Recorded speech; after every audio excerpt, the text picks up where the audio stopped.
बेटा, ये लोग कौन थे? पिछले कुछ दिनों से तू लगातार अनजान लोगों को घर लाता है। ये चल क्या रहा है?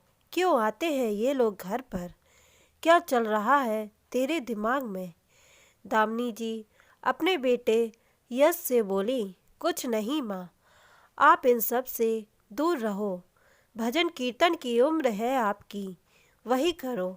फालतू के कामों में ध्यान मत दो। इतना बोल यश वहाँ से चला गया, लेकिन दामिनी जी बेचैन थीं। यश पिछले 1 महीने में कई लोगों को घर ला चुका था।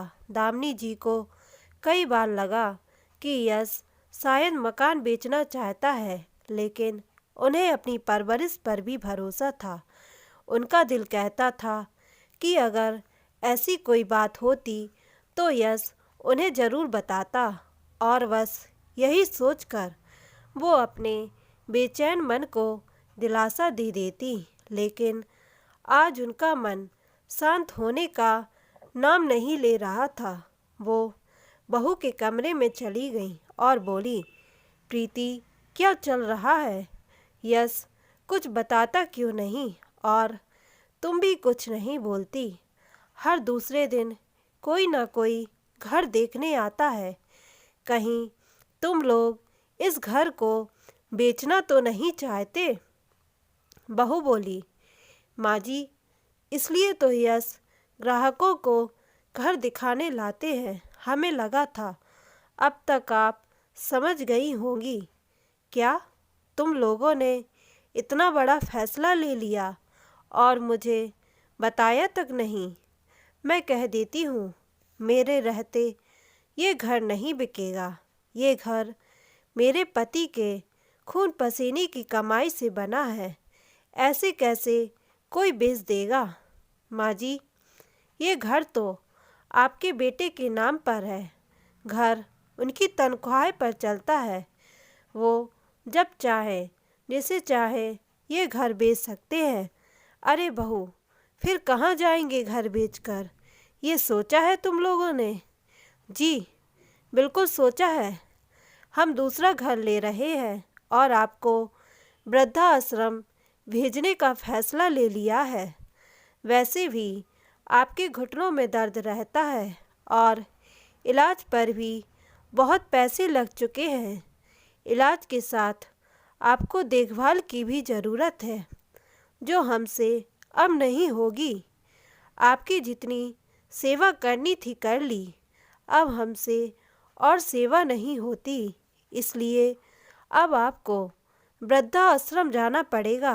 सारा पैसा आपके इलाज पर लगा देंगे तो कल को हमारे बच्चों को अच्छा भविष्य कैसे देंगे? आपको क्या पता हमारी ज़िंदगी में क्या क्या दुख है, और इस महंगाई के दौर में कैसे हम घर चला रहे हैं, ये केवल हम ही जानते हैं। इतना सुनकर दामिनी जी के पैरों तले जमीन खिसक गई और वो वही जमीन पर बैठ गई। आँखों से अश्रुधारा बहने लगी। उन्होंने अपनी पूरी जिंदगी अपने बेटे के नाम कर दी थी, और अब बुढ़ापे में उन्हें ऐसा दिन देखना पड़ रहा है। उन्हें अभी भी लग रहा था कि वो कोई बुरा सपना देख रही हैं। जैसे तैसे खुद को संभाल रोती बिलखती वो अपने कमरे में पहुंची। सामने लगी पति की तस्वीर देख बोली, काश आप होते तो ये दिन न देखना पड़ता। आपने तो मकान मेरे नाम कर दिया था, लेकिन मैं पुत्र मोह में इतनी अंधी हो गई थी कि बेटे का स्वार्थ न देख पाई और उसके कहने से घर उसके नाम कर दिया। अब वही बेटा मुझे वृद्धाश्रम भेजना चाहता है। माता पिता न जाने कितनी उम्मीदों से अपने बच्चों को पालते हैं। उनकी खुशी के लिए क्या कुछ नहीं करते। याद है आपको, यश को जब बचपन में बुखार आता था तो मैं पूरी रात नहीं सोती थी। उसकी एक आवाज़ पर दौड़ी चली आती थी। पूरी जिंदगी उसके नाम कर दी, लेकिन बदले में मुझे क्या मिला? रोते बिलखते कब उनकी आंख लग गई, उन्हें पता ही नहीं चला। सपने में उन्हें उनके पति लखन बाबू दिखाई दिए। वो दामिनी से बोले, देखो दामिनी, पहले भी कहता था पुत्र मोह में अंधी मत बनो। आज यही कहने आया हूँ, ये घर तुम्हारा है और तुम्हें इस घर से कोई नहीं निकाल सकता। रही बात तुम्हारे निजी खर्चों की, तुम घर किराए पर देकर अपना गुजारा कर सकती हो, लेकिन ये घर बिक जाएगा तो मैं क्या करूँगी?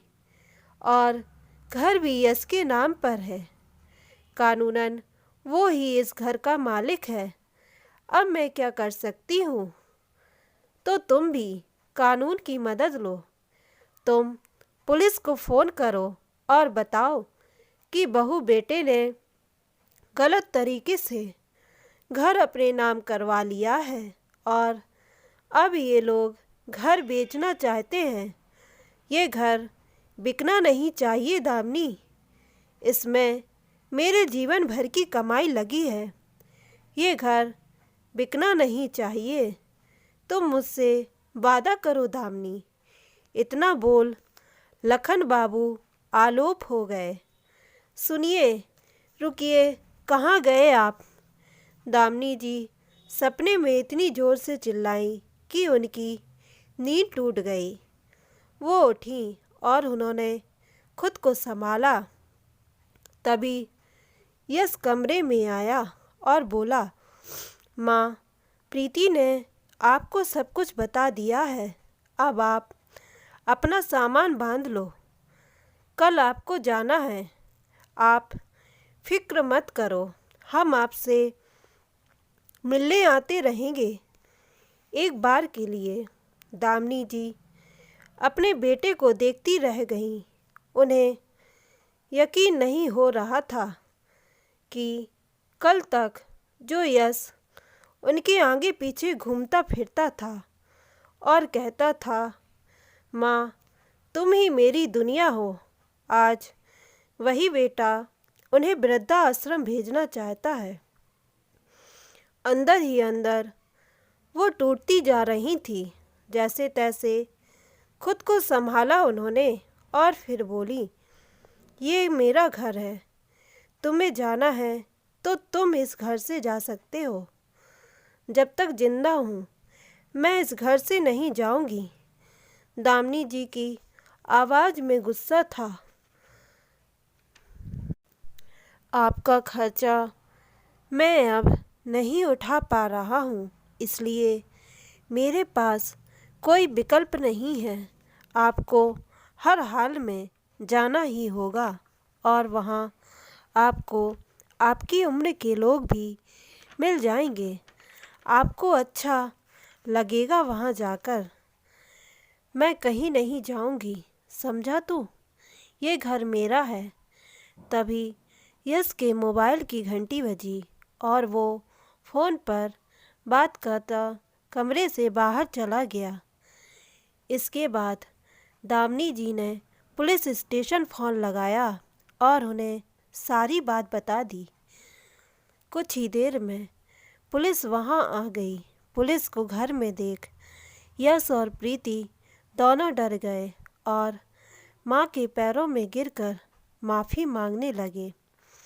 दामिनी जी बोली, बेटा माफ़ी गलती के लिए मिलती है, गुनाह के लिए नहीं। जिस माँ ने तुम्हें जन्म दिया, पाला पोसा, तुमने उसी के साथ धोखा किया, कोई माफ़ी नहीं मिलेगी। पुलिस यश को ले गई। प्रीति ने सास को समझाने की कोशिश की और उनसे पुलिस कंप्लेन वापस लेने की गुजारिश भी की, तो दामिनी जी घर अपने नाम करवाने की शर्त पर अड़ गई। कैसी माँ हैं आप, अपने ही बच्चों की दुश्मन बनी हुई हैं। क्या करेंगी इस घर का जब बच्चे ही नहीं रहेंगे? तुम ये बड़ी बड़ी बातें ना करो अब बहू, तुम्हारे मुँह को शोभा नहीं देती। मैं तो दया और त्याग की मूर्ति थी। तुम्ही लोगों ने मेरे अंदर की ज्वाला को जगा दिया। और क्या कहा था तुमने कि तुम्हारे जीवन में बहुत दुख है। सबकी ज़िंदगी में कोई ना कोई दुख तो होता ही है, लेकिन उसका ये मतलब नहीं कि दुख कम करने के लिए अपने बूढ़े माता पिता को घर से निकाल दिया जाए। इतना सुन प्रीति को जैसे सांप सूंघ गया। फिर दामिनी जी ने बेटे से बात कर घर अपने नाम करवा लिया और दर्ज करवाई कंप्लेन वापस ले ली। यश घर वापस आया तो बिल्कुल बदल चुका था। उसे अपने किए का पछतावा था। उसने माँ के चरणों में गिर माफ़ी मांग ली।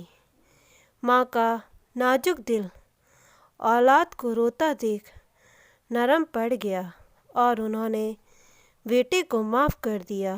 दोनों माँ बेटा गले लगकर खूब रोए और सारे अपराध बोझ आंसुओं के साथ बह गए।